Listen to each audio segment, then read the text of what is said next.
Bienvenue à cette conférence unitaire de préparation du 8 mars 2022. Donc, à travers donc, à mille et une raisons de se mobiliser pour le 8 mars, on va en aborder plusieurs ici à travers à peu près 16 interventions. Et je vais d'abord laisser donc la parole à Sophie de la CGT. Bonjour à tous et tous. Alors, le 8 mars, tout le monde le sait ici, c'est ni la Saint-Valentin ni la fête des mères, c'est la journée internationale de lutte pour les droits des femmes. À l'occasion de cette journée, on appelle à la grève féministe. On n'est pas les seuls à appeler à la grève féministe en France, puisque dans beaucoup d'autres pays du monde, il y a des dynamiques similaires qui se mettent en place, notamment la Belgique, avec un appel à la grève féministe lancé par les syndicats et les associations. Pourquoi est-ce qu'on sera en grève ? Tout simplement parce qu'on en a marre du blabla, on en a marre que la cause des femmes elle soit instrumentalisée à des fins marketing. Ça fait 5 ans qu'on nous rebat les oreilles avec une grande cause nationale dont nous n'avons vu aucun résultat. Pourquoi ? Parce qu'il y a un refus systématique d'investir financièrement pour changer la situation des femmes, alors qu'on a déversé des milliards sur les entreprises sans contrepartie, et parce qu'il y a un refus systématique d'imposer toute mesure contraignante au patronat. En matière d'égalité salariale, on fête cette année les 50 ans de la loi qui garantit l'égalité salariale. Pourtant, malgré cette loi qui est claire, il y a toujours en France 28,5% d'écart de salaire entre les femmes et les hommes. C'est les chiffres de l'INSEE de 2021. C'est comme si chaque jour, on arrêtait d'être payé à 15h40. D'où le mot d'ordre du 8 mars, 15h40. Pourquoi cette situation ? Eh bien, tout simplement parce qu'il n'y a aucune sanction. C'est un peu comme si on disait la vitesse, elle est limitée à 90 km/h sur les routes, mais qu'il n'y avait pas de sanction sur les chauffards. En matière d'égalité professionnelle, c'est ce qu'on fait. L'index égalité salariale que le gouvernement Macron a mis en place à grand renfort de communication, il organise l'opacité. Il y a 99,9% des entreprises qui ont obtenu une note de plus de 75 sur 100 qui les exonèrent de sanctions, alors qu'il y a toujours un quart en moins de salaire entre les femmes et les hommes. Donc, on voit bien le scandale de cet index. Ce que nous voulons, c'est quoi ? Eh bien, c'est très simple. C'est 3 choses. La première chose, c'est de vraies sanctions, avec des inspecteurs et des inspectrices du travail disponibles pour mettre en place ces sanctions, des outils pour garantir la transparence sur les salaires et sur les carrières dans l'entreprise et permettre la négociation. On se bat au niveau européen sur une directive sur la transparence salariale qui doit permettre ça. La deuxième chose que nous voulons, c'est la fin des temps partiels de moins de 24 heures, le droit à un temps plein pour toutes, parce que dans les secteurs féminisés, le temps partiel est la norme, que ce soit dans le commerce, dans l'aide à domicile, chez les AESH ou dans le nettoyage, par exemple. Et ça enferme dans la précarité, dans des horaires atypiques qui rendent en plus impossible de s'occuper de sa famille. Et puis la troisième chose que nous voulons, c'est la revalorisation des métiers féminisés. Il faut tirer les leçons de la crise. On les a applaudis au balcon. Maintenant, on a enfin mis en lumière l'utilité sociale. Eh bien, c'est des qualifications qui doivent se payer. Notre travail le vaut bien.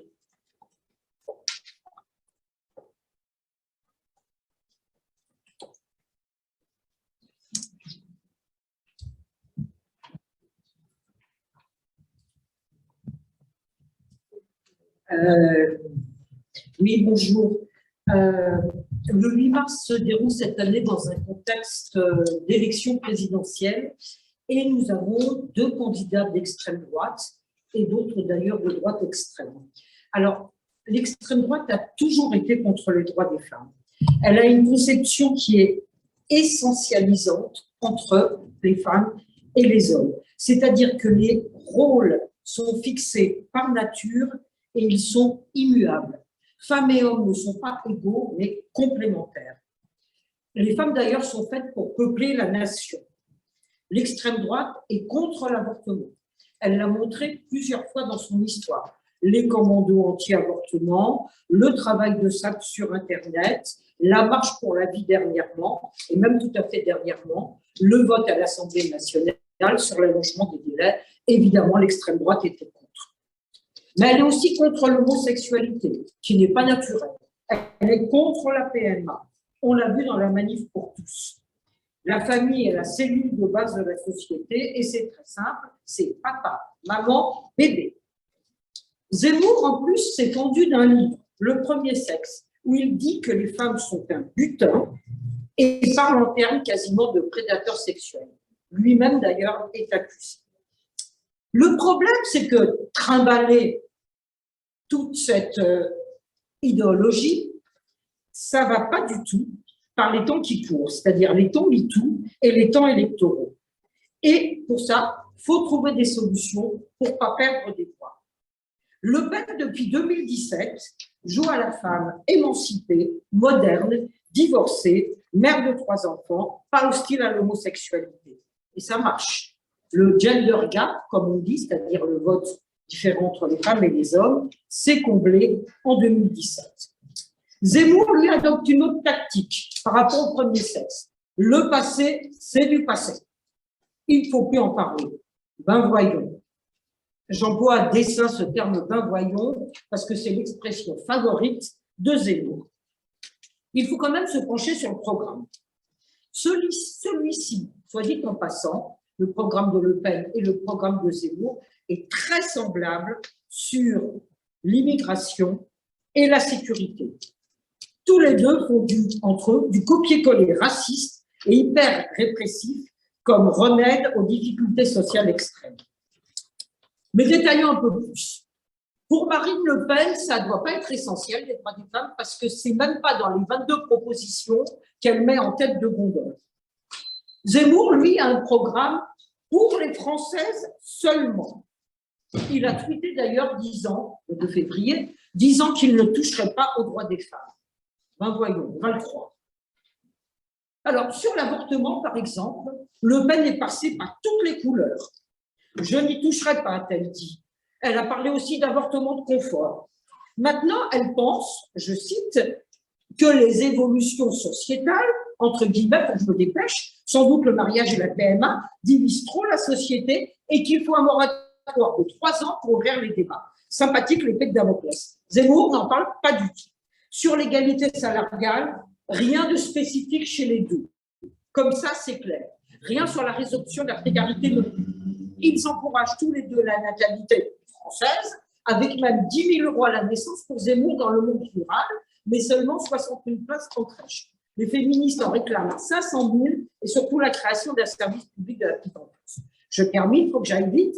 Sur les violences, Zemmour veut automatiser le bracelet anti-rapprochement, augmenter les places en centre d'hébergement, mais sans chiffrer les places et surtout sans rien financer. Mais surtout, il veut expulser, je cite, tous les criminels et délinquants sexuels étrangers comme binationaux. Le Pen promeut, je cite, des mesures particulières pour mieux prévenir et réprimer les violences commises à l'encontre des conjoints ou ex-conjoints. Ils seront jugés, dit-elle, dans des délais très brefs et les mesures de protection des victimes seront efficaces. Mais on ne sait jamais quelles sont ces mesures. Ce qu'elle développe surtout, c'est l'habillement des filles dans les quartiers populaires. Bref, sur les violences, à l'heure de MeToo, alors qu'il faut énoncer des mesures concrètes, précises et une véritable volonté politique, on est dans l'allusif et le flou. Ces deux-là se disent défendre les droits des femmes, c'est plutôt une attaque en règle à laquelle on assiste. Maintenant, ça va être à Waira qui va nous parler un peu de l'international pour la commission genre de l'attaque.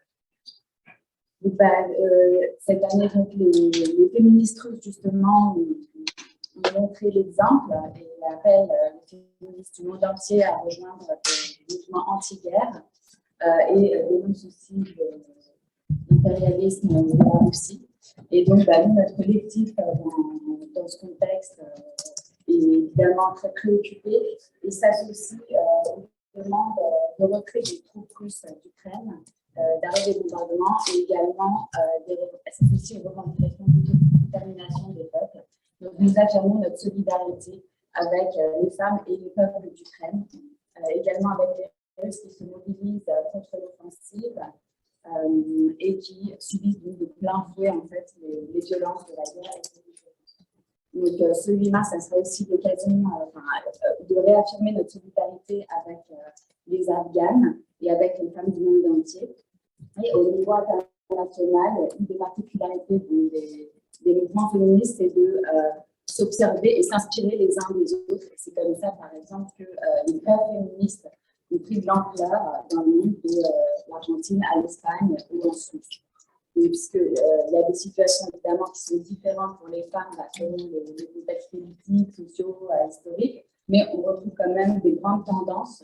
Donc, à la fois les inégalités entre les femmes et les hommes qui persistent dans le monde partout, la précarisation de l'emploi des femmes, donc le travail informel dans les pays du Sud et l'extension des emplois à temps partiel dans les pays du Nord.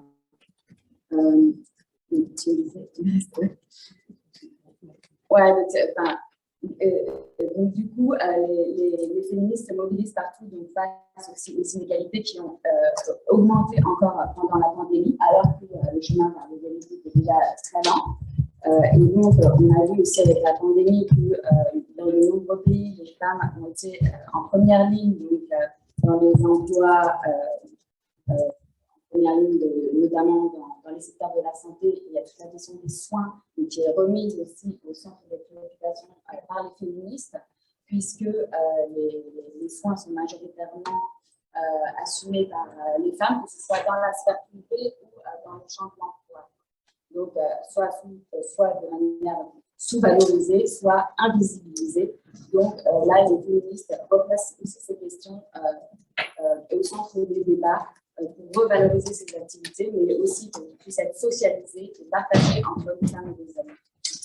Donc là, après 12 ans de pandémie, ça a été difficile de se mobiliser. Certaines n'ont pas fait de manifs de rue ces dernières années. Il y a aussi dans certains pays, en Algérie ou Tunisie, où il y a une forte répression contre les milieux militants. Donc c'est très difficile aussi de sortir. Mais là, cette année, dans de nombreux pays, il y a une volonté de reprendre la rue, de ressortir au moment du 8 mars, donc en Argentine, au Brésil notamment, et donc dans de nombreux pays d'Amérique latine également, en Italie et en Espagne. Là, il y a des actions qui se préparent sous diverses formes, que ce soit des grèves, des marches, des actions collectives, etc. Donc ici et ailleurs, partout, mobilisons-nous et prenons la rue. Maintenant, on va accueillir Shavna Chalochov, qui se présentera mieux que ce que je la présente. Bonjour à tous. سلام می‌کنم وقت همگی بخیر.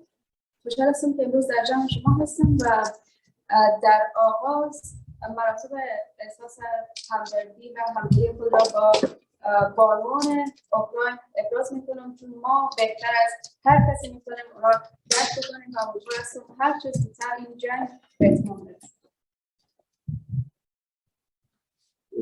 Bonjour à toutes et à tous.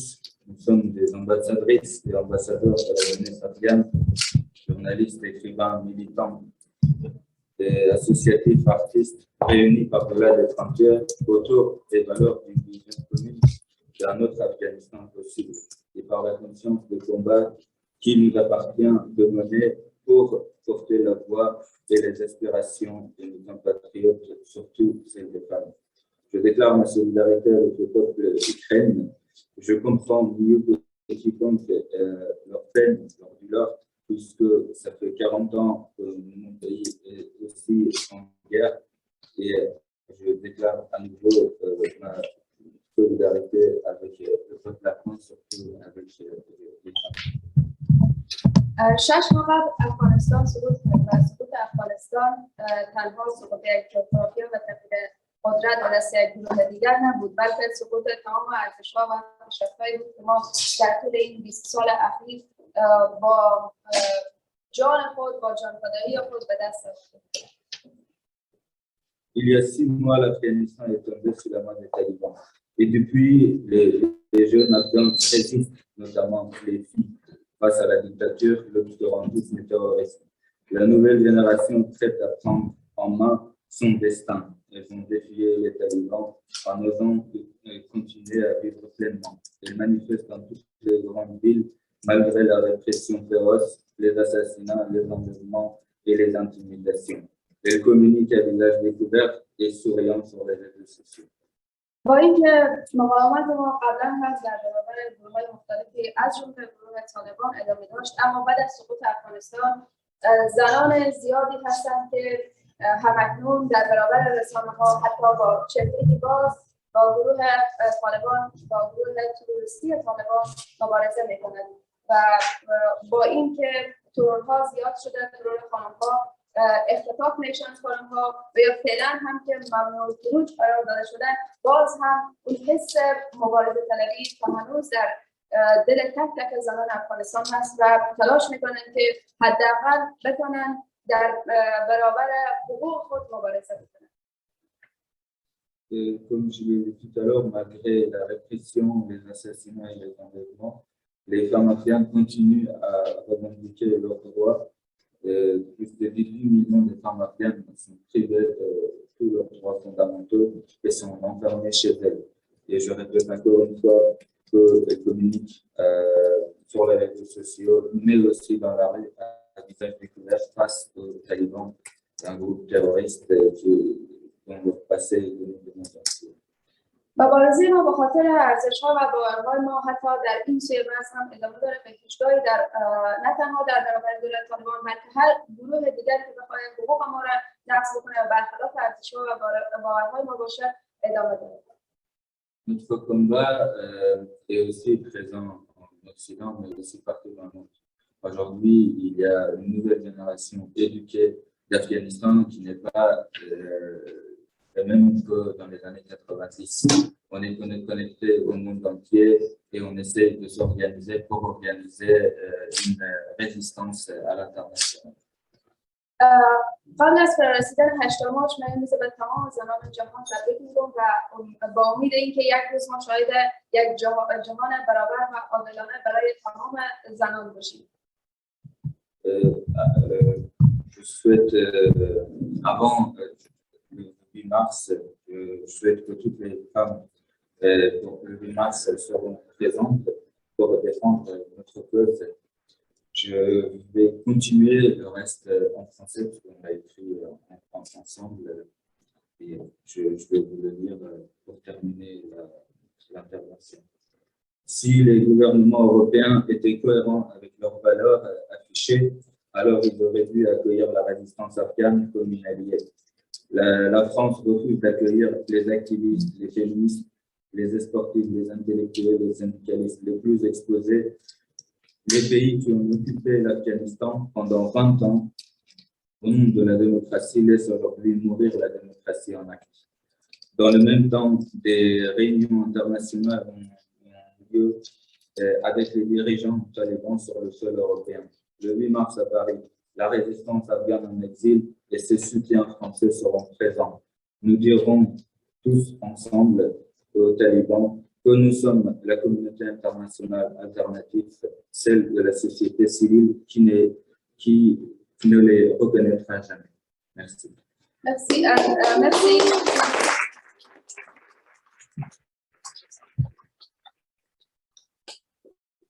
Maintenant, ça va être au tour de Muriel Guibert, donc co-déléguée générale du Solidaire. Bonjour à toutes et tous. Donc en fait, on est en 2022 et c'est toujours en fait une réalité dans le monde du travail, mais aussi dans la société. Les femmes sont majoritaires parmi les plus précaires. Alors on a déjà évoqué les inégalités salariales, elles gagnent 28% de moins que les hommes. Elles ont des pensions aussi nettement inférieures à celles des hommes, de l'ordre de 40%. Donc les femmes retraitées sont pauvres, il faut aussi le rappeler. Et 36% des personnes qui vivent sous le seuil de pauvreté sont des femmes isolées avec leurs enfants. Alors on l'a vu, on se rappelle là d'une crise pandémique, on espère que c'est effectivement la sortie, mais les femmes en fait elles ont été les premières impactées par cette crise pandémique. Elles ont encore plus subi de violences conjugales parce que confinées dans leur foyer. Elles ont dû assumer en fait majoritairement l'enseignement qui avait été suspendu des enfants. La charge mentale a été décuplée avec le télétravail et à la fois l'obligation d'assumer l'organisation familiale d'une manière aussi majoritaire. Donc en fait, on a vu que ce qu'on dénonce à longueur d'année, ça a pris encore plus d'ampleur sous cette crise pandémique. Et si les chiffres du ministère de l'égalité, 41% des femmes ont déclaré avoir vu leurs revenus diminuer pendant le confinement. Et en juillet 2020, en fait, 11% des femmes entre 18 et 34 ans ont déclaré avoir perdu leur emploi contre 9% des hommes. Vous pouvez retrouver ces chiffres-là qui ont été publiés récemment par le ministère. Donc, on a vu aussi le rôle des femmes qui a été très important lors de cette crise pandémique, parce qu'elles ont été dans les métiers en première ligne, en deuxième ligne pendant cette crise pandémique, parce que, je dirais presque traditionnellement, et c'est l'effet du système patriarcal, elles sont dans les métiers du soin, de la santé, du social, du nettoyage, de l'aide à domicile, dans l'enseignement, parce que les rôles sociaux, la construction sociale fait qu'on considère que finalement, ça oriente les femmes, je dirais naturellement, ça les essentialise vers ces rôles de soins, du care, de la santé, de l'éducation. Bon, en soi, c'est pas un souci, mais ce qui est un souci majeur, c'est que ces métiers sont absolument mal payés et mal reconnus. Elles sont majoritaires dans ces métiers-là et elles gagnent nettement moins. Elles gagnent au mieux le SMIC dans ces métiers-là. Donc, il est temps que ça change radicalement. On a vu les luttes pour les AESH, les AED, les infirmières, le secteur social, et ces luttes, elles continuent, je dirais, encore ce mois-ci. Donc, ce 8 mars, on sera en grève féministe parce qu'on exige aussi la revalorisation salariale de ces métiers féminisés, parce qu'on exige la reconnaissance des qualifications de ces métiers, la fin des temps partiels imposés. On a vu aussi qu'elles sont majoritaires dans ces temps partiels, et il faut aussi un réel partage du temps de travail. Donc, on sera en grève, en lutte ce 8 mars aussi pour dénoncer ces sujets-là. Et on sera aussi continuellement dans la rue, dans le cadre interprofessionnel pour porter ces revendications. Merci. Maintenant, on sera Sarah Durocher qui va intervenir pour le planning familial. On va parler d'IVG. Moi, je suis Sarah Durocher, je représente le planning familial. Et un des enjeux qui est important, que ce soit en France, en Europe ou à l'international, c'est la question des droits sexuels et reproductifs, dont les questions d'avortement, où on voit qu'on a des alertes, que ce soit aux États-Unis, en Pologne. Nos camarades polonaises nous disent de manière très régulière les difficultés qu'elles peuvent avoir. Et évidemment que quand il y a une guerre, quand il y a une crise économique, il n'y a pas besoin de savoir que le droit des femmes est tout de suite attaqué. Et ces droits si fondamentaux sont également attaqués. Donc, nous, on interpelle les gouvernements et le gouvernement français à se positionner très clairement sur l'accueil inconditionnel des femmes polonaises, des femmes ukrainiennes, des femmes russes, des femmes qui sont en difficulté pour leur accès parce que ces droits sont bafoués, voire non existants. Et en France, même s'il y a eu une victoire, je crois qu'elle a été collective, cette victoire, on a bien montré que les associations, les mouvements féministes, les organisations politiques, les professionnels de santé ont été dans une lutte pendant plus de 20 ans pour allonger seulement de 2 semaines. Alors, c'est une victoire, je crois qu'il faut qu'on s'en réjouisse toutes et tous, mais en même temps, aujourd'hui, on attend juste aussi concrètement l'accès, puisqu'on sait que les difficultés d'accès à l'avortement en France existent. Il ne suffit pas d'avoir des lois, comme l'ont dit mes camarades précédentes, c'est vraiment aussi concrètement pour les personnes, comment est-ce que ça se passe. Et juste une petite alerte, c'est que lors des échanges très compliqués sur l'avortement, qui est encore à l'Assemblée nationale en 2022, la droite a parlé de l'éducation à la sexualité. Au planning familial, on fait de l'éducation à la sexualité depuis plus de 60 ans. On reçoit plus de 150 000 jeunes en éducation à la sexualité. Et on ne peut pas répondre à l'ensemble des demandes, puisqu'il y a une grosse alerte. Si aujourd'hui on parle de violences sexistes et sexuelles, si on parle de non-information sur les droits, je crois que l'éducation à la sexualité est un levier important, que ce soit en France, en Europe et dans le monde. Voilà, merci.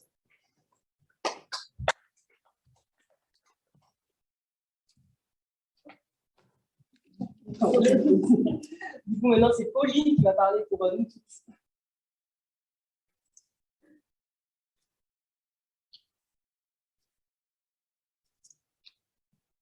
Pauline Parent pour le collectif Nous Toutes. Je pense que tout le monde ici s'en souvient, ce quinquennat il a été débuté par la déferlante MeToo, des millions de témoignages qui racontaient les violences sexistes et sexuelles subies par les femmes au cours de leur vie. Paradoxalement, c'était une véritable opportunité pour qu'enfin émerge une prise de conscience à la fois sociétale et des politiques de l'ampleur de ces violences et pour que surtout enfin, soit mise en œuvre une politique à la fois ambitieuse et suffisamment budgétée pour en finir avec ces violences sexistes et sexuelles. Par la suite, on a eu une grande cause du quinquennat, un Grenelle dédié. On a eu un président de la République qui nous a affirmé qu'il avait anticipé la vague MeToo et un gouvernement qui nous a affirmé qu'il mettrait tout en œuvre pour en finir avec ces violences. Des places d'hébergement, des dispositifs de protection, des ordonnances de protection et puis surtout la formation des professionnels qui sont au contact de ces victimes. 5 ans après, c'est la grosse déception. On a récolté une hausse de 33% des violences sexistes et sexuelles, le hashtag double peine et surtout une multitude d'affaires de défaillance dans la prise en charge des victimes par les forces de l'ordre, de Chahinez Daoud jusqu'à très récemment Lou.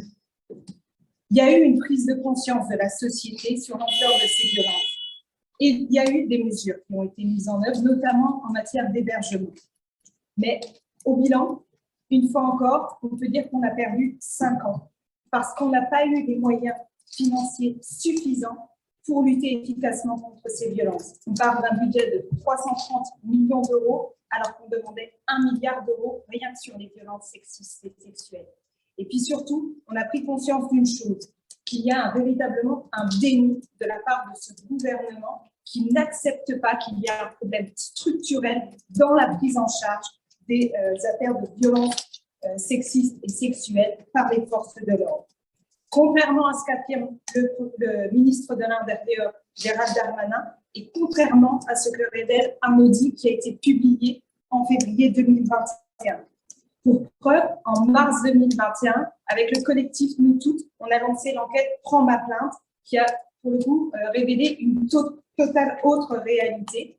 Sur les 3500 témoignages qu'on a récoltés en quelques jours, 66% des répondantes nous faisaient état d'une mauvaise prise en charge, à 30% à cause de mépris, de propos discriminants ou de moqueries et de sexisme, et à 26% parce que les forces de l'ordre faisaient état d'une solidarité avec le mis en cause.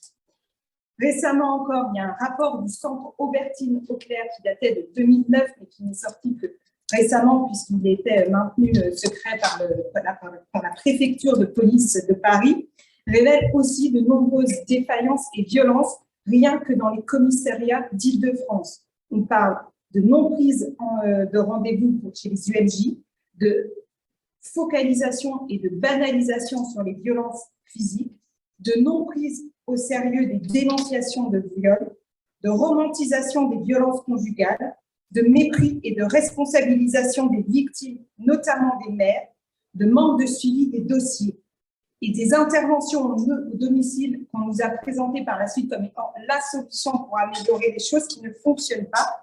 Mais en même temps, comment ça pourrait être différent s'il n'y a pas de formation? Le reste du parcours est tout aussi problématique, notamment dans les affaires de violence conjugale. 80% des plaintes transmises au parquet sont classées sans suite. Trop rarement encore, les enquêtes préliminaires débouchent sur des auditions de victimes, de mises en cause et de témoins, et dans 1 cas sur 10 sur des placements en garde à vue. Les temps de procédure restent encore trop longs. On parle de 17 mois en moyenne, au cours desquels les victimes ne sont pas suffisamment protégées, faute de dispositifs suffisamment budgétés pour être déployés massivement. Il y a encore que 4000 ordonnances de protection délivrées en moyenne 41 jours, 1500 téléphones grave danger à disposition et 500 bracelets anti-rapprochement face à environ 216 000 femmes victimes de violences au sein du couple estimées. Nous manifesterons ce 8 mars parce que si l'on veut protéger les victimes, il faut qu'il y ait un budget de 1 milliard d'euros rien que sur les violences au sein du couple qui soit alloué pour à la fois déployer massivement ces dispositifs de protection pour qu'on ait encore plus de places d'hébergement. On demande aussi que pour une fois, il y a un côté prévention qui soit mis en œuvre, notamment pour qu'enfin soit appliquée la loi sur l'éducation, aux heures d'éducation à la sexualité. C'est 3 heures par semaine. La dernière enquête de nous toutes prouve qu'on est encore très loin du compte.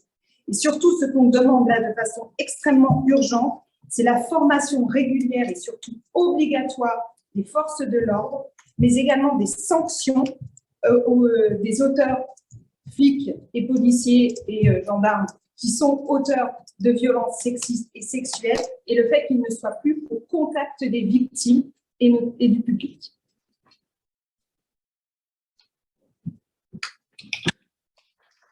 La parole maintenant va être à Claire qui va compléter pour les effronter ce que vient de dire la copine de nous.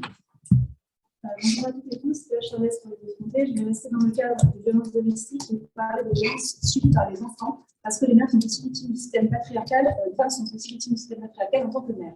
Déjà, il faut savoir qu'il y a 70% de placements sans suite après des dénonciations de violences sexuelles sur des enfants, alors que les enquêtes de victimation montrent qu'il n'y a que 2% de fausses accusations. Je vous invite à lire le rapport de la Commission indépendante sur l'inceste et les violences sexuelles faites aux enfants, rapport paru en octobre dernier. Suite à son appel à témoignage, la Civis donc appelle à en finir avec la présomption de culpabilité des mères, ainsi qu'avec le mythe des fausses accusations. Car la quasi-totalité des messages adressés à la Civis sont des appels à l'aide de la part de mères dont l'enfant a révélé des violences sexuelles de la part de son père. Les témoignages sont très durs, les mères parfois séparées d'un enfant qu'elles sont tentées de protéger. Ici, une mère est victime de sa plainte pour viol de sa fille de 4 ans par son père, malgré les révélations répétées de la petite à plusieurs adultes, et l'enfant est placé en foyer en motif d'un conflit parental massif selon la juge des enfants. Et à la zone, on accuse la mère de devoir élever sa fille comme son père. D'autres mères parviennent à conserver la garde alternée, mais le père maltraitant conserve un droit physique et d'hébergement après que tout a été fait ou dit pour discréditer la mère, comme par exemple ce juge aux affaires familiales qui accuse une mère de vouloir élever des enfants sans père, ainsi que d'être folle cliniquement par un homme. Tout ça, en fait, on constate nos effrontés, par exemple, quand nous sommes contactés par des mères qui sont désenfantées en étant victimes d'une prise de garde abusive de leur enfant par un père maltraitant. Car oui, ça va jusqu'à la perte de la garde de la mère avec des jugements qui peuvent être totalement en faveur du père maltraitant. Et l'immense majorité des témoignages reçus par la Civis font état de ce même mécanisme. C'est-à-dire qu'en dépit des révélations de l'enfant, ce n'est pas le père qui met en cause, mais la mère accusée de manipuler son enfant. Elle se retrouve alors face à un choix impossible, respecter la décision de justice au risque de voir son enfant exposé à des violences, ou protéger son enfant au risque d'être, elle, poursuivie pour non-représentation d'enfant. Et ça fait des années que ça dure et qu'on le voit dans nos associations. Sur ce point, et suite à une recommandation de la Civis, un récent décret du gouvernement prévoit que lorsqu'une plainte pour non-représentation d'enfant est déposée et que le parent visé par cette plainte invoque une violence commise par l'autre parent pour justifier ce fait, le procureur de la République devra ouvrir une enquête et tant qu'elle durera, les poursuites pour non-représentation d'enfants seront suspendues. Maintenant, on attend de voir comment concrètement ça va être appliqué dans le cas où une plainte a déjà été déposée et classée sans suite. Est-ce que le procureur de la République va systématiquement ouvrir l'enquête? Je le rappelle, 70% de classement sans suite, donc à suivre. Et enfin, il est impératif de proscrire le concept fallacieux du syndrome d'aliénation parentale, qui est dans les faits spécifiquement utilisé contre les mères productrices. Ce concept masculiniste vient à l'appui des décisions aberrantes telles qu'on a pu voir avant. Il n'a aucun fondement scientifique, il n'a toujours pas été interdit. Il y a juste eu une circulaire du ministère de la Justice en 2018 qui incitait les magistrats à considérer ce concept avec prudence. Et en réalité, il est toujours énormément mobilisé par les pères, les travailleurs sociaux, les magistrats et surtout les experts psychiatres dans des situations de violence conjugale et de violence sexuelle incestueuse. Or, la Civis, de même que les associations de protection de l'enfance, appellent à proscrire le recours à ce concept, tout particulièrement dans le processus de décision judiciaire. Et j'en termine. Donc, nous, on appelle le gouvernement qui a mis en place cette commission indépendante à prendre en considération les recommandations de la Civis dans leur entier, mais aussi à mettre les moyens nécessaires à leur bonne application, aussi bien en termes de budget que de formation des magistrats. Et à cet égard, la loi du 4 août 2014 pour l'égalité réelle entre les femmes et les hommes, qui prévoit la formation initiale continue des magistrats, doit être enfin appliquée. Et nous demandons qu'elle s'applique également aux experts, dont la nomination auprès de juridictions doit être strictement contrôlée par l'État et subordonnée à la formation impérative à la victimologie et à la psychotraumatologie. Merci.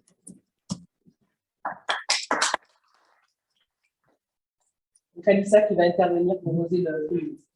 Bonjour à toutes et à tous. Donc, je suis Alissa Rabar de l'association Oser le féminisme. Aujourd'hui, c'était important pour nous, dans le contexte du 8 mars, de parler de pornographie, puisque la pornographie, c'est une industrie multimilliardaire internationale qui, en fait, est un alibi pour de graves violations des droits humains des filles et des femmes et des opérations illégales.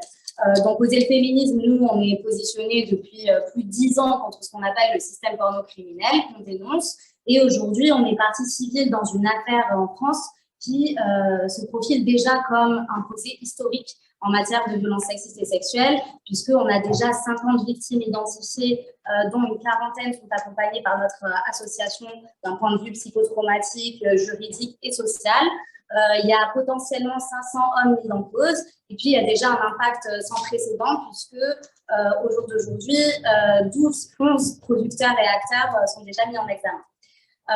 Parallèlement à ce procès, nous, on a aussi dénoncé des milliers de vidéos, de contenus illégaux qui se trouvent sur ces sites pornographiques par le biais de la plateforme Pharos, qui est une plateforme du ministère de l'Intérieur qui a pour but de réguler les contenus sur Internet. Donc, on a dénoncé des vidéos d'apologie de la haine raciale, de pédocriminalité, de viol, d'incitation à commettre des crimes et des délits. Tous ces contenus sont illégaux, mais se retrouvent complètement impunément sur les plateformes pornographiques à la portée de tous. Donc, parmi les victimes qu'on accompagne, il y en a beaucoup qui ont subi des violences sexuelles dans l'enfance, beaucoup aussi qui sont d'origine migrante. Et donc ça illustre le fait que cette industrie, les violences qu'elle fait subir aux femmes, elle les concentre aussi sur les femmes les plus vulnérables dans nos sociétés, donc celles d'origine migrante, en situation de handicap, ou qui se trouvent dans des zones de catastrophes naturelles ou des zones de conflit. Les conséquences sur ces victimes, elles sont énormes. Elles subissent des violences sexuelles, psychologiques, physiques, qui derrière donnent lieu à des hospitalisations, des prolapsus anaux et vaginaux, des dépressions, stress post-traumatique, également des tentatives de suicide. On dénonce également la demande, puisque les termes qui sont recherchés sur les sites pornographiques sont souvent des termes discriminants qui viennent asseoir du coup les inégalités dans notre société. Et les pays du G7, dont la France, sont les pays où il y a le plus de demandes en pornographie. Il y a aussi un impact sur la société tout entière, vu que le premier visionnage de pornographie en moyenne se fait entre 13 et 14 ans, d'après l'IFOP. Donc, évidemment, les jeunes vont reproduire des comportements violents qui sont banalisés et sexualisés. C'est pour ça que, comme le famille familiale et d'autres associations l'ont dit, on milite également pour une éducation à la sexualité féministe basée sur des relations égalitaires avec un désir et un respect mutuel. Voilà, merci à toutes et à tous. Du coup, maintenant, c'est Julie qui va intervenir pour Stop Vogue. Bonjour à tous. Alors, je suis militante pour Stop Vogue. Je remplace Sonia Biche qui ne peut pas être présente, notre porte-parole habituellement. Voilà. Donc, je vais dire ces quelques mots qu'elle m'a transmis, sont très précis. Les violences obstétricales et gynécologiques sont malheureusement généralisées et même systémiques en France. C'est le Haut Conseil à l'égalité qui le dit dans son rapport datant de juin 2018, s'intitulant « Les actes sexistes durant le suivi gynécologique et obstétrical ». À Stop Vogue, nous recevons près de 200 témoignages par mois de Vogue. Il y a également l'inversion de la culpabilité des victimes, comme pour toutes les violences contre les femmes. Le même déni, la même double peine face à l'impunité. Ces violences n'arrivent pas qu'aux autres. Tout le monde peut être concerné malheureusement. Elles sont partout et elles continuent actuellement. Elles gâchent la vie des femmes, de filles, mais aussi des familles tout entières. Elles impactent concrètement toute notre société. Savez-vous que la première cause de mortalité des femmes l'année qui suit la naissance de leur enfant est le suicide, selon l'INSERM? Les victimes de Vogue souffrent généralement du même syndrome que les victimes de viol, d'attentats, de guerre, d'inceste ou de violences conjugales, à savoir le stress post-traumatique. Rarement diagnostiqué en cas de Vogue, les conséquences sur la santé des victimes sont désastreuses. Les Vogue, ce sont des touchés vaginaux ou rectaux sans le consentement libre et éclairé. Le viol est défini par le Code pénal, article 222-23, comme tout acte de pénétration sexuelle de quelque nature qu'il soit, commis par violence, contrainte, menace ou surprise. Bien sûr, les viols ne sont pas commis que la nuit dans le métro, par un inconnu muni d'un couteau, mais aussi dans les familles, au sein des couples et même dans les cabinets gynécologiques, par des médecins eux-mêmes. Les violences obstétricales et gynécologiques, ce sont aussi des mauvaises pratiques médicales, des frottis systématiques avant l'âge de 25 ans, des épisiotomies abusives, des expressions abdominales. C'est le fait d'appuyer violemment sur le ventre de la personne et c'est pourtant interdit par la Haute Autorité de Santé depuis 2007. Ce sont aussi des actes médicaux à vif, c'est-à-dire sans anesthésie efficace, comme dans des césariennes et aussi pendant les coutures de périnée qui peuvent se faire à vif. Ce ne sera jamais du soin, mais toujours de la torture. Il y a aussi la non prise en compte de la douleur, le mépris des choix, de la parole, des jugements, des gestes ou des propos déplacés, et j'en passe. Notre médecine est empreinte de sexisme qu'il est indispensable de combattre pour le respect des corps, des choix et des droits des femmes et des filles. Le médecin, qui est une figure d'autorité, bénéficie d'un rapport de force déséquilibré. Les vogues sont des abus de vulnérabilité et de confiance, et l'impunité est grande. L'Ordre des médecins a même été épinglé par la Cour des comptes pour sa mauvaise gestion des plaintes des patientes, notamment à caractère sexuel. En justice, le terme « vogue » n'existe pas dans la loi française et le viol gynécologique peine à être reconnu tellement il semble inconcevable de la part d'un médecin. Ce sont donc des plaintes classées sans suite et une double peine pour les victimes là aussi. Dans l'affaire Daraï, ce gynécologue est visé actuellement pour 21 plaintes au pénal pour viol, viol sur mineur et viol en réunion. Mais pourtant, il est toujours en poste. Il continue d'exercer ses consultations et ses opérations, comme d'habitude, au sein de l'hôpital Tenon, sans être suspendu. Il a juste été mis en retrait de ses titres de chef de service et responsable pédagogique. Cela ne suffit pas, car la sécurité des patients n'est ainsi absolument pas garantie. Nous demandons sa suspension provisoire de toutes ses fonctions hospitalières, le temps des poursuites judiciaires en cours, comme la loi le permet, et ceci en respect de la présomption d'innocence. Depuis 2014, il y avait pourtant eu une dizaine de plaintes de patientes à l'Ordre des médecins, et autant à la direction de l'hôpital Tenon. Pourtant, aucune mesure n'avait été mise en place. Il semblerait que les institutions censées protéger les victimes soient défaillantes. Il aura fallu attendre le courage d'étudiantes et d'étudiants en médecine pour contacter le collectif féministe Stop Vogue et bénévoles, nous sommes tous bénévoles, et faire enfin bouger les lignes. Néanmoins, ce professeur n'est toujours pas suspendu, malgré les plaintes, la nomination d'un juge d'instruction et la forte médiatisation. C'est vous dire l'impunité qui entoure ces violences. L'avocate maître Yampaya du cabinet Seban et Associés défend déjà plus de 15 victimes présumées du professeur Daraï. La lutte contre les vogues ne saurait bien sûr se séparer de l'ensemble des luttes des femmes, et notamment pour leurs droits dans le service public de santé, qui est de plus en plus dans une démarche de rentabilité. Nous souhaitons fédérer tous les collectifs, assos, syndicats, organisations à nous rejoindre dans le cortège contre les vogues. Rendez-vous le 8 mars devant la gare du Nord à 14 h. La manifestation se terminera devant l'hôpital Tenon vers 17 h avec une prise de parole, notamment de notre fondatrice, Sonia Bush. Si vous êtes victime ou témoin de ces violences, brisez l'omerta et contactez-nous sur @stopvogue ou par mail à stopvogue@gmail.com. Vous avez tout notre soutien. Nous appelons tous les candidats à la présidentielle à se saisir de cette question des vogues comme d'une urgence de santé publique. Nous tenons à leur disposition nos propositions, nos revendications pour avancer, professionnels de santé et patientes, ensemble, vers la bientraitance. Sollicitez-nous. Il est urgent d'évaluer l'ampleur et d'informer le grand public sur ses droits de patientes et de patients. Chaque action compte. Merci beaucoup. Maintenant, c'est Sigrid de la FSU qui va nous parler des inégalités salariales dans la fonction publique. Alors, ce 8 mars se tient évidemment dans un contexte particulièrement grave, le contexte géopolitique qui a été évoqué, mais il se tient aussi dans un contexte économique où l'inflation qui est dorénavant installée risque fortement de s'accroître et de percuter les plus bas revenus. Et parmi les plus bas revenus, c'est évidemment les emplois très féminisés. Ce 8 mars est particulier aussi parce qu'il acte la fin du quinquennat. Et je crois que toutes les interventions convergent dans le même sens. C'est un quinquennat qui n'a rien fait pour l'égalité professionnelle, mais pareil sur les violences faites aux femmes.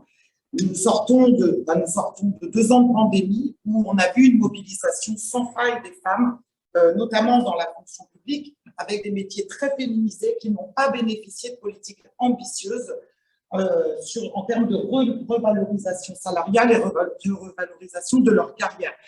Et je crois qu'il ne faut pas les oublier, il faut qu'on les cite, il faut qu'on continue à batailler auprès de ces femmes. Je pense évidemment aux AESH, les accompagnantes d'élèves en situation de handicap. Rappelez-vous, il y a 2 grandes causes nationales, le handicap et l'égalité professionnelle. Les AESH sont pour 93% des femmes. Elles sont 120 000 personnels et aujourd'hui, elles gagnent moins de 800 € par mois, c'est-à-dire qu'elles vivent sous le seuil de pauvreté. On pense évidemment au travail social, aux enseignantes, aux infirmières scolaires, aux infirmières aussi, toute la filière de santé dans les PMI, aux aides à domicile, aux assistantes maternelles. Donc, il faut qu'on continue ce 8 mars à se mobiliser, mais même après, pour ces métiers et pour ces femmes. Il y a un préjugé fort dans la fonction publique qui est tenace et qu'il faut déconstruire, c'est l'idée que les statuts protégeraient les inégalités. Or, c'est faux. Et les inégalités qui structurent en réalité le monde du travail structurent aussi le monde de la fonction publique. Les femmes dans la fonction publique gagnent elles aussi un quart de moins de salaire que les hommes. Et on est évidemment sur les mêmes causes.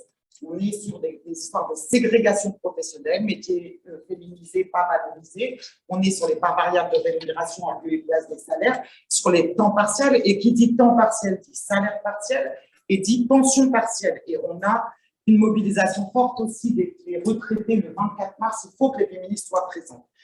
Je vais aller vite. Hein. La fonction publique, c'est 5,5 millions d'agents, 62% de femmes. C'est 20% de l'emploi en France. Donc, on voit bien que l'État est le premier employeur en France. Il porte une lourde responsabilité sur les inégalités professionnelles. Force est de constater que ce qu'il exige, comme l'a dit Muriel, sur l'index d'égalité de la part des employeurs publics du privé, il ne se l'applique pas à lui-même. Donc, c'est pour ça qu'on va être mobilisé fortement dans la fonction publique la semaine prochaine. Déjà en solidarité internationale, évidemment, avec les femmes afghanes, mais aussi avec les femmes ukrainiennes, avec les femmes russes, et d'autres, évidemment, sur l'ensemble de la planète, mais aussi pour forcer le gouvernement et les employeurs publics à dédier des moyens pour gagner l'égalité. La mobilisation est importante cette année aussi parce qu'on est en séquence électorale. Il faut montrer à ce gouvernement, mais aussi à tous les candidats, qu'on est là sur l'égalité professionnelle et qu'on ne lâchera pas sur l'égalité salariale. Il y a eu des luttes exemplaires depuis 2 ans, des luttes féministes exemplaires qui ont fait bouger les lignes. Le 8 mars est une étape, vraiment une étape très importante pour nous, mais on continuera après pour gagner l'égalité salariale et globalement pour gagner sur une véritable revalorisation des métiers et des carrières très féminisées. Anna Saria pour Femmes Égalité. Bonjour à toutes, bonjour à tous. Nous allons parler des travailleuses sans papier, qu'elles aussi, elles sont essentielles à la société. Elles travaillent dans les secteurs féminisés, aide à domicile, auxiliaire de vie, nettoyage, travailleuses du nettoyage pour la plupart. Elles ont répondu présentes pendant toute la pandémie.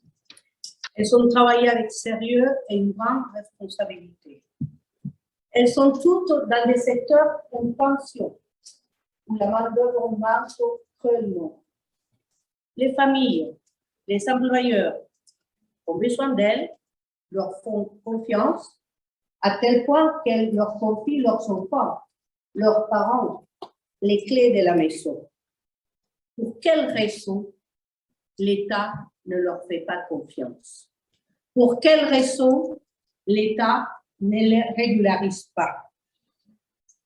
Elles sont souvent dans des conditions de vie indignes, ballottées d'hôtel en hôtel, logées dans des lieux insalubres, dans des centres d'hébergement provisoires avec leurs enfants. Pour quelles raisons on maintient cette situation? Comme elles le disent, on a un salaire, on peut payer un loyer, mais sans papier, pas de logement. Les pièces demandées sont pour la régularisation sont innombrables et très difficiles pour elles à collecter.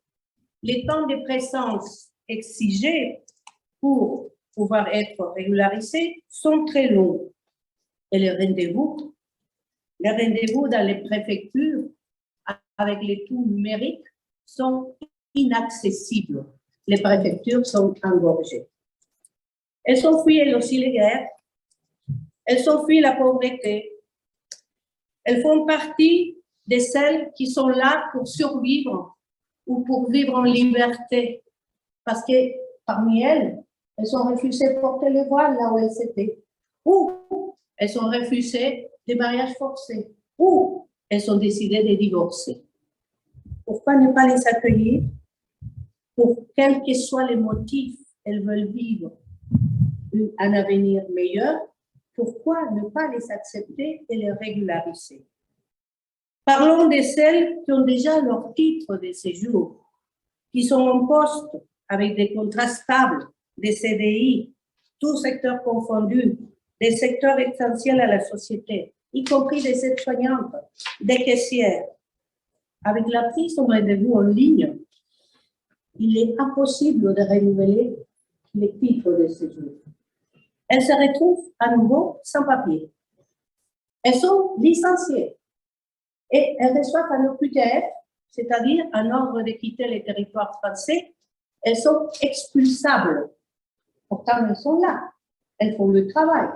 Pourquoi maintenir cette situation? Parlons de celles qui sont dans l'aide à domicile. Pour renouveler leur titre de séjour, on leur exige d'avoir le SMIC. Quand on sait tout ici, et tous ici, que dans ces secteurs, le salaire moyen est de 800 €. Forcément qu'on se bat pour qu'on paye plus. Mais pourquoi leur exiger à elles de gagner le SMIC? Les 800 € sont touchés par toutes, qu'elles soient françaises ou étrangères. Nous dénonçons cette politique hypocrite. Pourquoi hypocrite? Parce qu'on sait qu'elles sont là. Parce qu'on sait qu'elles font le travail. Parce que ça arrange à tout le monde. Parce que ça arrange y compris l'État et les employeurs. Pourquoi maintenir cette hypocrisie? Pourquoi ne pas les régulariser? C'est une politique discriminatoire qui multiplie les obstacles pour les étrangères et les étrangers qui travaillent en France. Ces femmes sont des battantes, courageuses. Elles sont debout. Elles se battent pour leur régularisation. Le Covid a mis en lumière ces invisibles essentiels à la société. Et ce 8 mars, nous exigeons pour elles, c'est une exigence de femmes égalité, mais aussi de toutes celles et tous ceux qui ont signé l'appel unitaire. Nous exigeons que cette politique discriminatoire cesse et qu'elle soit régularisée. Elles seront place de la République, elles seront à la manifestation, elles prendront la parole à la place de la République. Merci.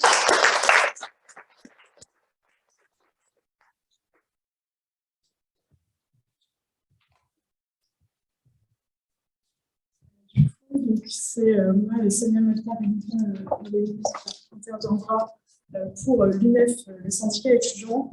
Et donc, aujourd'hui, nous, on est là parce que dans l'enseignement supérieur, il y a aussi des discriminations qui se reportent et donc des violences sexistes et sexuelles en particulier qui sont très présentes aujourd'hui. On les retrouve, que ce soit dans les cadres festifs qui peuvent être organisés, où il y a quand même un gros impact là-dessus, ou bien sur le lieu d'études en propre ou dans le lieu de vie également, parce qu'on a aussi une grosse problématique au sein des résidences universitaires et aussi les cadres dans lesquels les étudiants peuvent se retrouver.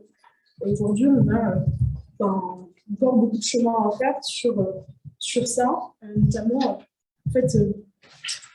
sur cette question-là. En fait, il faut se dire que cette discrimination, ça devient un frein à la réussite des étudiants. On a des inégalités qui passent là-dessus et énormément de choses à faire.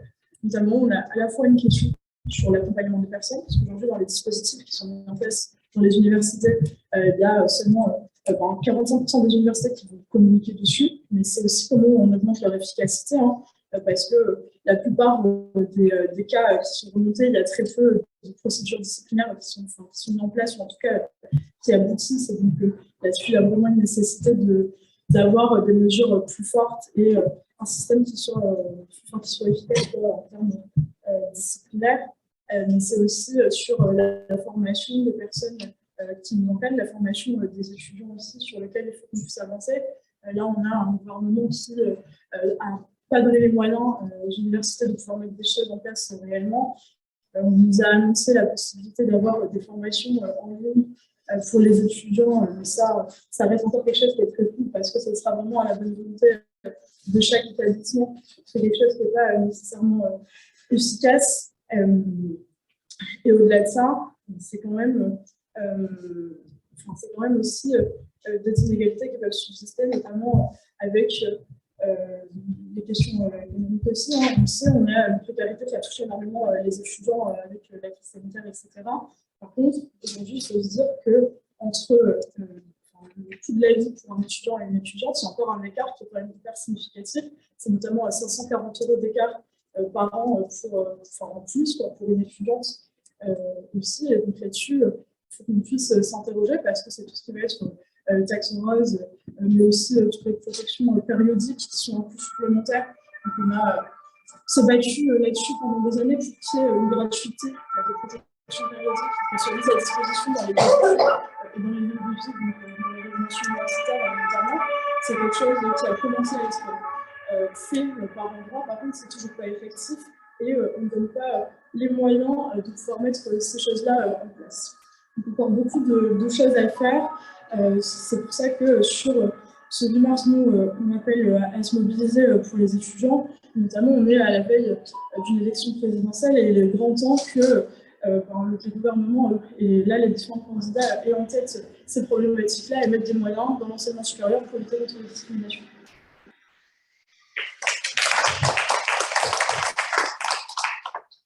Maintenant, ça va être Anne qui va intervenir pour On arrête tout et nous expliquer le parcours parisien.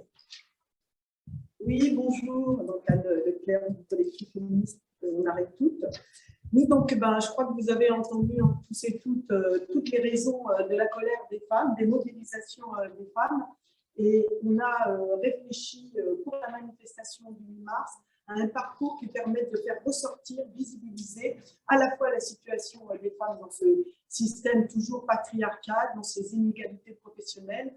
Et on a donc réfléchi à des arrêts qui vont permettre de symboliser et de montrer aussi là où les femmes sont mobilisées.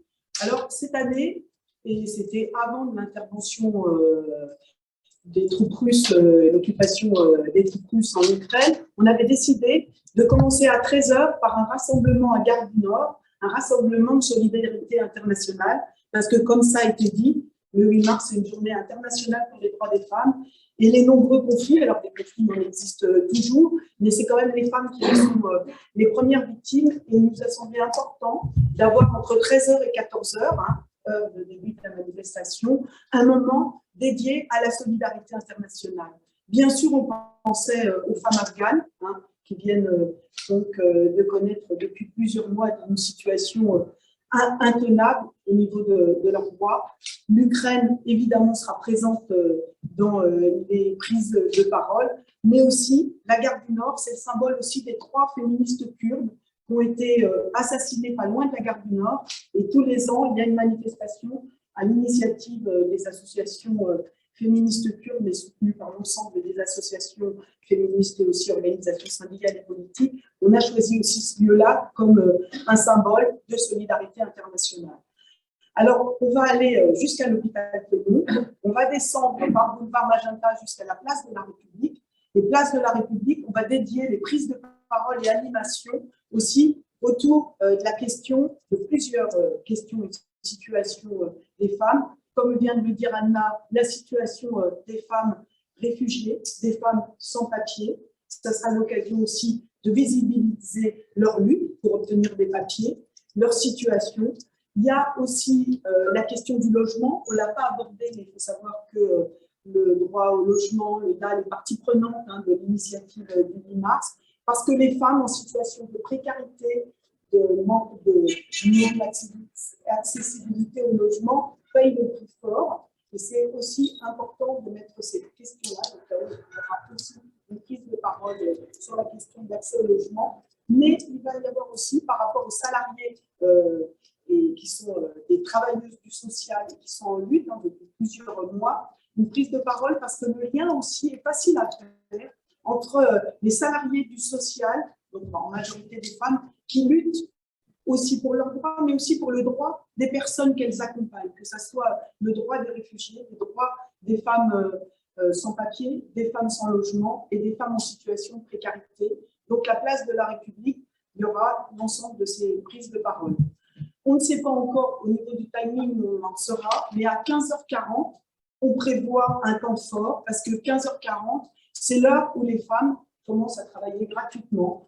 Donc, on fera un temps fort à ce moment-là. On ne sait pas exactement où on en sera, ça c'est le cas de toutes les manifestations, mais c'est important pour nous de marquer ce moment-là. Après, on va se diriger vers l'avenue de la République et on va passer vers Subdeco. Et là, il y aura un arrêt autour des violences sexistes et sexuelles, mais aussi des viols qui sont commis lors des moments, des soirées, des week-ends d'intégration. Parce que si le bizutage est interdit et puni pénalement, il faut savoir que lors de ces moments d'intégration, les femmes, comme d'habitude, les jeunes femmes, payent le prix fort. Et c'est important de pouvoir, on l'a vu avec Sciences Po, donner la parole aussi à celles qui subissent ces agressions et ces viols lors de ces soirées d'intégration. Après, on passera devant le lycée Voltaire et on s'arrêtera au lycée Voltaire où normalement, et ça a été dit, les AESH mobilisés seront là et organisés dans un point fixe, mais c'est aussi la question de la mobilisation dans l'éducation nationale, ça a été évoqué tout à l'heure, avec, on le sait aussi, une majorité de femmes qui travaillent dans l'éducation nationale, mais aussi tout ce qui tourne autour, non seulement des suppressions de postes, des conditions de travail, mais aussi de l'orientation genrée des filles, du droit de s'habiller comme on veut aussi pour les jeunes filles. Les lycéennes, je vous rappelle, il n'y a pas longtemps, étaient mobilisées aussi contre les répressions organisées par rapport à la façon dont elles s'habillaient, notamment sur les portes. Et voilà, donc ça c'est autour du lycée Voltaire. Après, on va arriver au Père-Lachaise, où là, il y aura un fémage aux femmes victimes de féminicide. Il faut dire, et ça a été rappelé pendant ce quinquennat, il y a plus de 600 femmes qui ont été assassinées par leur conjoint ou leur ex. Et on va organiser vraiment un fémage autour de ces féminicides. C'est important, on l'a dit tout à l'heure, on est à la veille des élections présidentielles aussi, de marquer les esprits et de aussi rendre fémage à toutes ces femmes victimes. Alors, on va passer pas loin avant d'arriver à Place Gambetta et vers l'hôpital Thonon du théâtre de la Colline. Alors, on verra si on a le temps ou pas de s'arrêter, mais rappelons quand même qu'il y a eu un MeToo théâtre et le théâtre de la Colline a aussi symbolisé aussi le fait qu'il y ait un metteur en scène qui a été mis en cause dans une affaire de viol, que Bertrand Cantat aussi compose la musique d'un des spectacles. Donc, il y a voilà, une pensée particulière aux victimes dans tout le monde du spectacle. Et enfin, on va arriver vers l'hôpital Thonon. On espère pouvoir aller au moins jusqu'au square qui est en face de l'hôpital Thonon. Et l'hôpital Thonon va symboliser au moins 3 des combats menés par les femmes salariées, les féministes, les associations féministes. Un, c'est autour de la question des conditions de travail des femmes salariées, des salariés bien sûr du secteur de la santé, qui sont mobilisées. Le secteur de la santé, ce n'est pas le Ségur qui a résolu les problèmes. Comme ça a été dit, c'est en première ligne et c'est important de visibiliser la situation des femmes dans la santé, mais aussi du service public de la santé. Donc, ça sera un moment important sur cette question-là. Deuxièmement, il y a un CIVG à l'hôpital Thonon. D'ailleurs, il y a donc une association féministe de soutien au CIVG de l'hôpital Thonon qui existe. Nous en avons une représentante ici. Et c'est pour rappeler aussi, même s'il y a eu effectivement l'allongement de la durée pour l'IVG, pour recourir à l'IVG, qu'on exige toujours un CIVG dans chaque hôpital et que depuis ces dernières années, avec la casse du service public de la santé, les CIVG ont plutôt tendance à disparaître. Donc, le droit à l'avortement, c'est aussi des lieux pour le faire dans les délais impartis. Et troisième chose, troisième thématique importante, elle a été dite par la copine de Stop Vogue, c'est à l'hôpital Thonon que le professeur Daraï continue à exercer. Parce que s'il a été démis de ses fonctions de responsable de service, il est toujours praticien dans cet hôpital. C'est inadmissible. Donc, on sera là aussi pour exiger sa démission. Donc, voilà toute la manifestation avec ces arrêts. Inutile de dire qu'il y aura des cortèges de secteurs mobilisés, hein, comme ça a été dit tout à l'heure, qui seront, je pense, bien visibles dans la manifestation. Il y aura des animations aussi par des chorales féministes. Il y aura aussi des moments où je pense qui seront, comme je l'ai dit tout à l'heure, des temps forts. Notre objectif, c'est d'être nombreuses dans la rue sur l'art, en grève féministe. Et dès le matin, il y aura de toute façon des initiatives portées par des secteurs en lutte, par des organisations syndicales, par des associations féministes, parce que le 8 mars, c'est toute la journée, on veut occuper le terrain toute la journée, la manifestation sera un temps fort, et puis le 8 mars, de toute façon, pour les féministes, c'est aussi tous les jours, dans tous les combats qu'on mène pour en finir avec le patriarcat et l'oppression des femmes.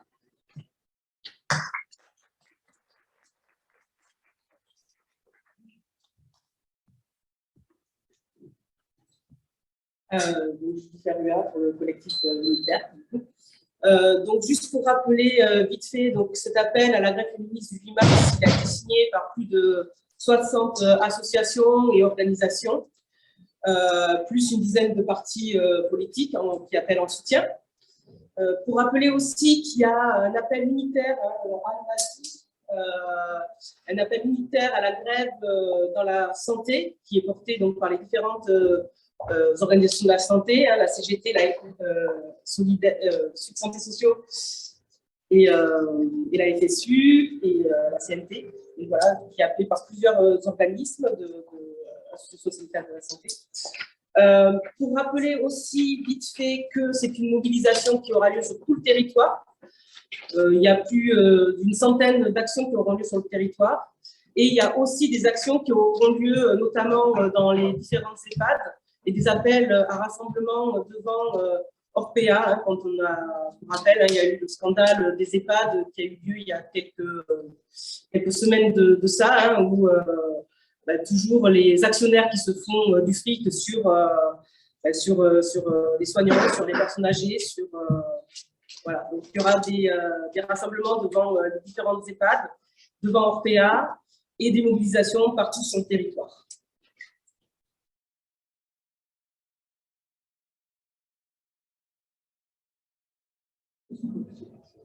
Peut-être juste présenter les personnes. Donc, Wanda Nowicka est parlementaire polonaise, qui ouvre notre délégation droits des femmes au Parlement polonais. Voilà. Et donc, elle est intervenue hier lors du forum qui a été organisé à l'Assemblée nationale. Ursula Milczuk, elle est membre du planning familial polonais. Elle s'exprime en français ou en anglais. Je ne sais pas, Wanda va s'exprimer en anglais, donc on va traduire au fur et à mesure. Et Ned est directeur du Forum pour les droits sexuels et reproductifs en Europe, qui travaille beaucoup sur la question des mouvements anti-genre et anti-choix en Europe, et qui vient de sortir un dernier document de recherche, Tip of the Iceberg, sur les financements de ces mouvements en Europe. Voilà. Très rapidement sur la présentation. Donc, je propose que vous preniez la parole d'abord pour expliquer un petit peu la situation en Pologne. Merci beaucoup, Véronique. Je m'appelle Wanda Nowicka, je suis militante pour les droits des femmes, les droits reproductifs depuis longtemps. Et maintenant, je suis aussi la députée de la Parlement. Merci pour l'invitation. Je suis très heureuse d'être invitée par vous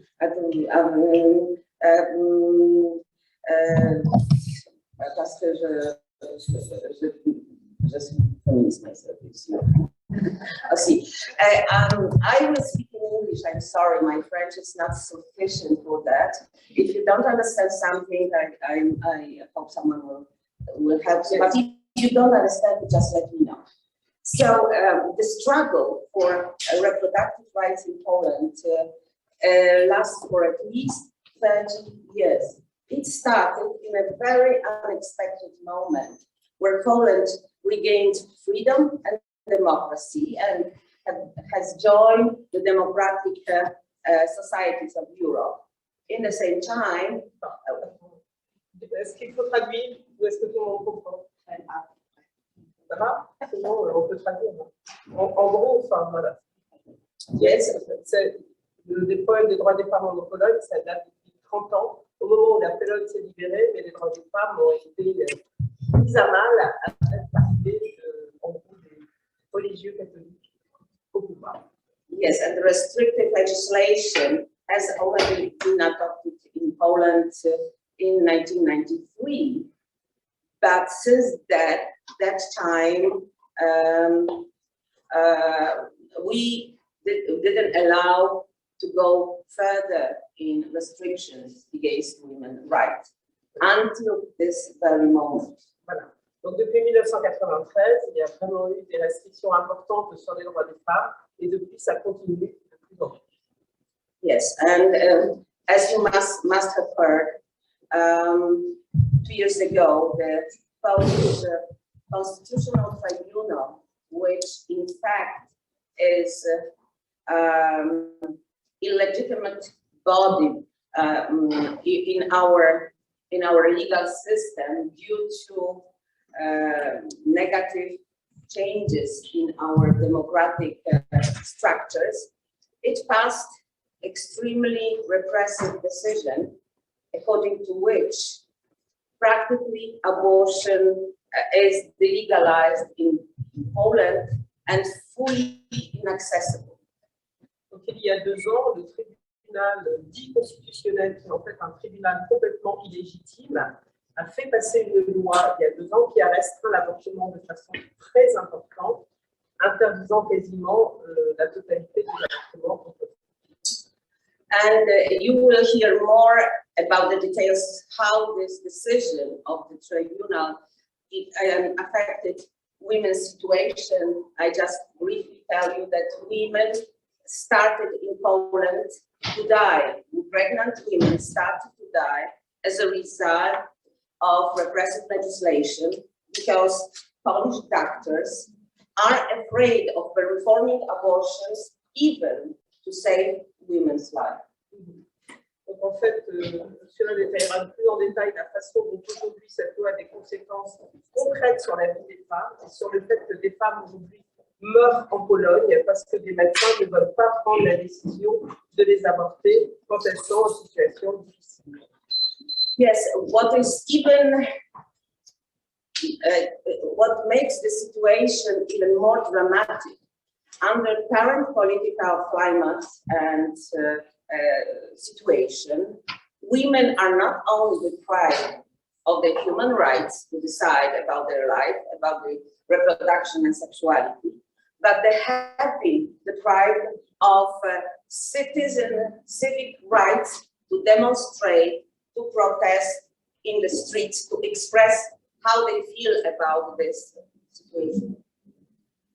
Ce qui va, c'est que les femmes non seulement ont été privées de leur droit à décider pour elles-mêmes au niveau de leur corps, mais elles sont aussi privées de droits civiques fondamentaux, à savoir celui de manifester dans les rues et de pouvoir manifester contre la privation de ces droits. Yes, so that shows that democracy in Poland is really in a better shape. Women who are going to the streets are for peaceful demonstrations, are attacked by the police. The gas is being used against them. Women and men, I must say that men are also very much supportive to women's movement in this regard. So people are violently treated by the police.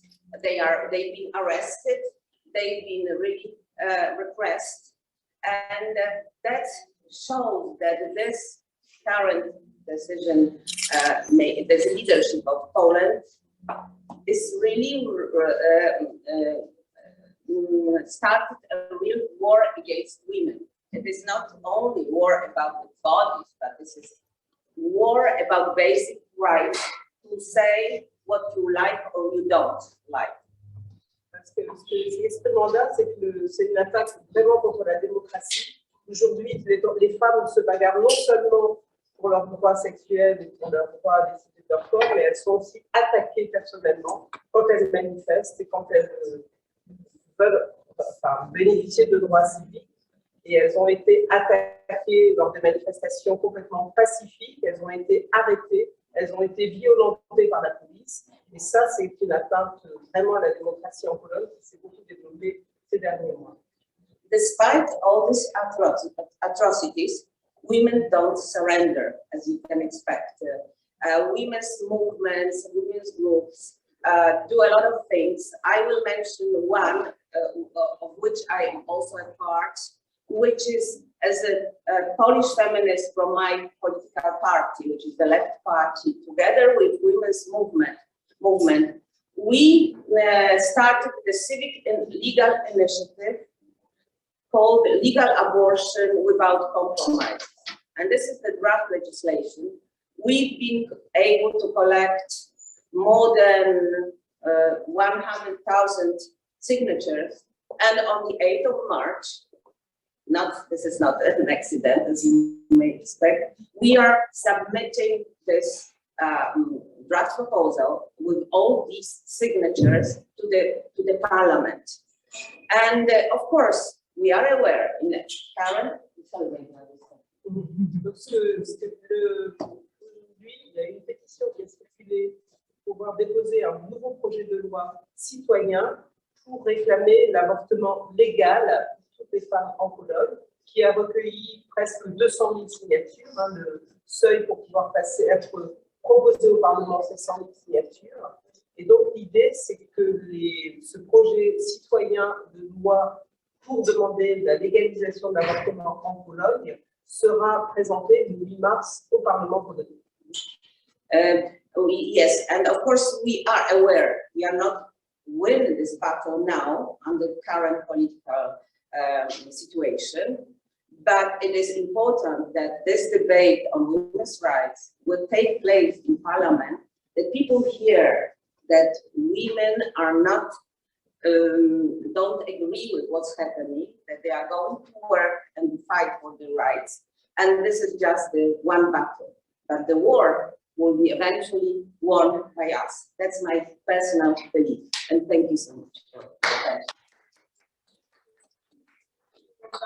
C'est qu'effectivement, l'idée, c'est que le projet puisse être présenté au Parlement et débattu au Parlement, même si on n'est pas sûr du tout qu'il passe, il y a peu de chances qu'il passe, mais comment on puisse discuter des droits des femmes au Parlement polonais. Ce ne sera pas forcément la bataille qui sera gagnée ni la guerre, mais ce qui est important, c'est que le débat ait lieu et qu'on sache que les femmes ne se rendent pas et continuent à se battre pour leurs droits en Pologne, même si elles n'ont pas la parole. Je passe la parole à Elshela. Voilà. Merci beaucoup. Je suis vraiment très ravie d'être parmi vous aujourd'hui. Ça change un peu d'hier. C'est beaucoup plus informel. Alors, Wanda, elle a fait une très bonne introduction à ce qui s'est passé dans l'histoire. Nous sommes maintenant. Moi, je vais peut-être essayer de vous partager ce que la société civile fait, quelles conséquences les femmes avec qui nous avons un contact, quelles conséquences ils souffrent en fait. Parce que après octobre 2020, cette loi permet pour l'IVG juste si la santé et la vie d'une femme est en danger ou si la grossesse elle résulte d'un acte criminel. Et ça vraiment ça constitue une interdiction vraiment totale de l'avortement en Colombie parce que même avant les motifs de malformation fétale étaient de 90% de l'avortement en Pologne, parce que c'était déjà très difficile. Alors, d'introduire cette interdiction veut dire qu'on n'a vraiment pas l'accès à l'avortement en Pologne. Comme le cas des femmes mortes, on a eu les trois cas de femmes qui sont mortes à cause de cette loi déjà. Parce que les docteurs, ils hésitent très longtemps, où en fait il y a un moment légalement justifié pour commencer à sauver la vie, où cet motif va être rempli. Donc, quel moment? Et c'est ça, tragiquement, mené à la perte de vie par ces femmes. Dans un cas qui a provoqué une mobilisation très grande en Pologne, toutes les villes ont été couvertes par les gens qui ont protesté. C'était en octobre l'année dernière, quand une jeune femme, Isabella de Pszczyna, elle était morte. C'était vraiment... les docteurs, ils ont attendu jusqu'à que les fœtus soit mort. Après, c'était trop tard pour sauver la femme. Elle était morte tout de suite, pas tout de suite, un jour après, d'une attaque septique. C'est vraiment impossible à concevoir que ce genre de situation, ils arrivent dans un pays de l'Union européenne où, au moins, théoriquement, les droits devraient être, la divergence ne devrait pas être si grande. Pour passer en France un délai de 12 à 14 semaines pour avoir l'avortement, et en Pologne, même la vie et la santé des femmes est au risque de s'initier. Et voilà, ces cas, il se passe à la Fédération des droits des femmes et des familles familiales. Nous essayons de trouver les solutions pour les femmes dans le système. Et maintenant, on essaye d'élargir l'interprétation l'interprétation des lois qui permet aux docteurs de procurer de faire l'avortement à cause du stress, même pour la santé mentale. Alors, nous avons une base de données des psychiatres qui peuvent faire une attestation que la santé mentale d'une femme, il est vraiment en péril, qu'elle souffre énormément et ça pose une menace pour sa vie mentale.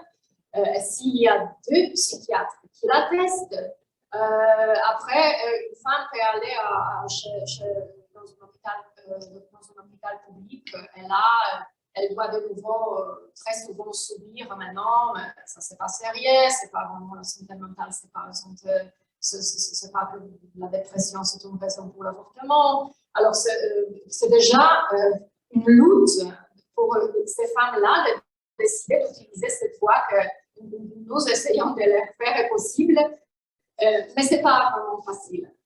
En tout cas, nous essayons, on a arrivé depuis l'entrée en force de ce malheureux jugement, on a arrivé d'aider au moins 300 femmes à avoir l'avortement en s'appuyant sur cette motif de droit, de l'attente à la santé mentale. Alors ça, ce sont les situations les plus graves. En plus, en Pologne, maintenant, les femmes ont une difficulté énorme pour avoir accès aux tests prénataux. C'est très difficile d'avoir accès à la contraception. Les femmes ont besoin d'une ordonnance. Même pour une pilule de lendemain, on a besoin d'une ordonnance. L'éducation sexuelle vraiment n'existe pas. Les jeunes ne sont pas éduqués comment se protéger contre la violence, comment ne pas être enceinte sans vouloir être enceinte, qu'est-ce qu'elles peuvent faire pour éviter les situations qui créent dans le champ de droit de la loi reproductive. En même temps, nous faisons notre mieux en tant qu'organisation de société civile. On vraiment se mobilisé énormément. La fédération est particulière en ça qu'on essaye de trouver des solutions dans le système. On fait les petits pas, c'est pas assez. Quand vous imaginez, la plupart de l'IVG passe à l'étranger. Les femmes vont à d'autres pays, dans des cliniques étrangères. Ils commandent les pilules médicales sur Internet. Et ça, ce sont les solutions les plus recherchées maintenant. Il y avait 34 000 femmes pendant un an depuis l'entrée en force de ce jugement du jugement du tribunal constitutionnel. Alors, sur 34 000 des avortements se sont passés hors de système. C'est une autre organisation qui s'appelle Abortion Without Borders, qui assiste les femmes, qui aussi il y a de l'argent, des ressources financières qui font à la disposition si les femmes ne peuvent pas se payer. Mais quand je dis toujours, c'est vraiment, ça ne répond pas aux besoins. Parce que d'abord, il n'y a pas que toutes les femmes qui ont besoin de l'aide, ils arrivent à nous joindre, ils savent qui appeler, ils viennent des environnements où ils peuvent même apercevoir cette possibilité de contacter. Alors, moi, j'ai vraiment craint que le cas que je viens de vous expliquer peuvent arriver de nouveau. Que les femmes se trouvent dans une situation très, très, très difficile. Comment c'était, moi, la question je ne sais pas ce qui vous intéresse le plus, ce qu'on a partagé avec pendant, on va peut-être aller plus en profondeur en répondant aux questions.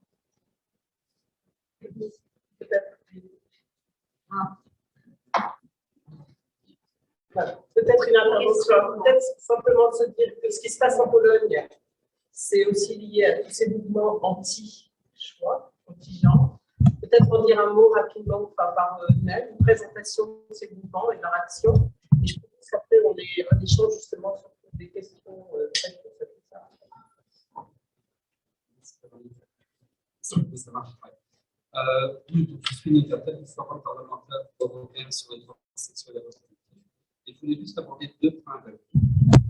Premièrement, sur les questions d'avortement.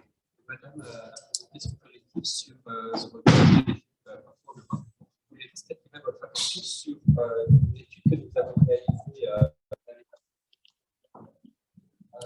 Qui analyse les politiques dans la zone européenne et essentiellement leur loi sur l'avortement. Et qui a les lois les plus progressistes?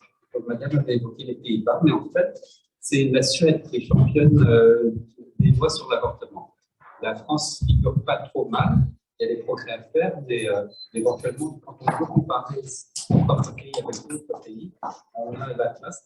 Et là, si vous voyez, la plupart des pays européens ont des lois sur l'avortement qui sont essentiellement moyennement moches. Beaucoup de jaune et d'orange. Donc, ça, c'est un point. Deuxième point sur les résonances différentes.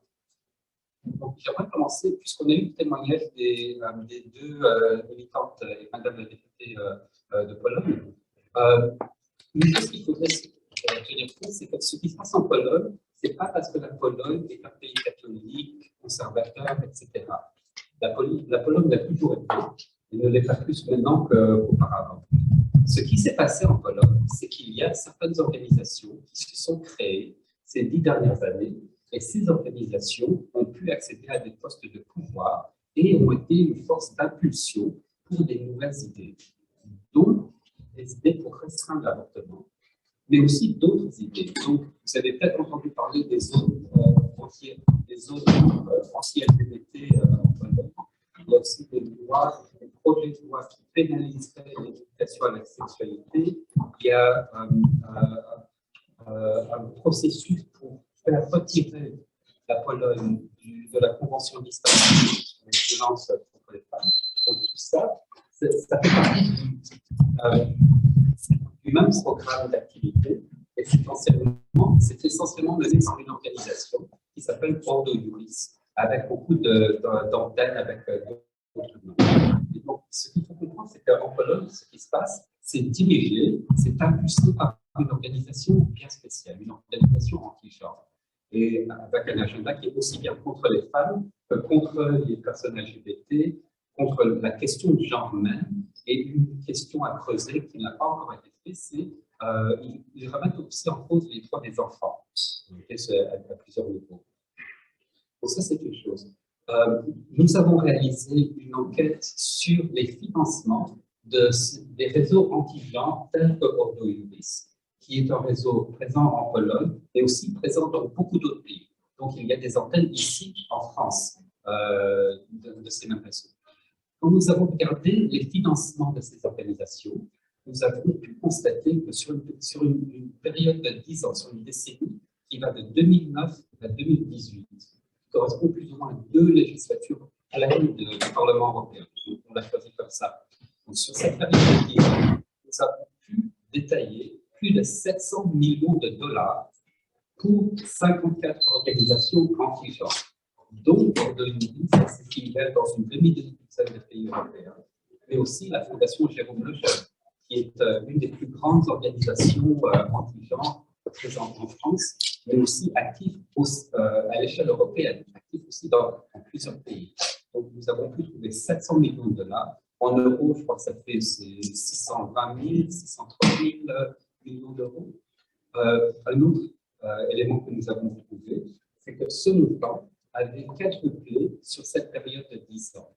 Donc, quand on dit qu'il y a plus de mouvements anti-genre, il y a plus de contestation des droits des femmes et des personnes LGBT maintenant qu'auparavant, ça s'explique. Si votre budget est 4 fois supérieur maintenant qu'il y a 10 ans, vous pouvez faire beaucoup plus. Une autre chose qu'on a pu trouver, c'est l'origine de ces financements. Donc, premièrement, sur ces 700 millions de dollars, il y avait les États-Unis, la droite américaine, proche du Parti républicain de Trump, etc., et les milliardaires américains. Ça compte pour 88 millions. Ensuite, ce que nous avons découvert, c'est la Russie. Surtout 2 oligarques, et étant donné l'actualité en ce moment, ces 2 oligarques sont très importants.